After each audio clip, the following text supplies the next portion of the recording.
Besi penutup paret dipaling oleh sejumlah wong yang tak dikenal di salah sikok toko di Jalan Kolonel Haji Berlian, lebih tepatnya di seberang Rumah Sakit Siti Fatimah.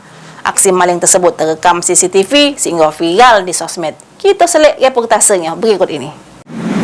Baik pemirsa, saat ini saya sedang berada di salah satu toko yang berada di Jalan Jenderal Sudirman, tepatnya di depan Rumah Sakit Siti Fatimah Palembang.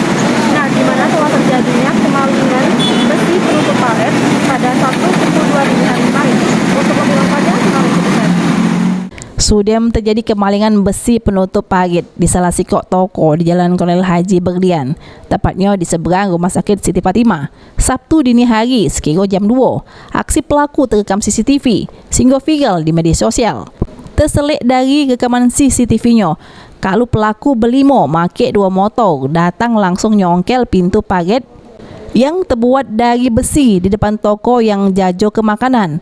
Besi tersebut langsung diangkut oleh kelima pelaku make motor.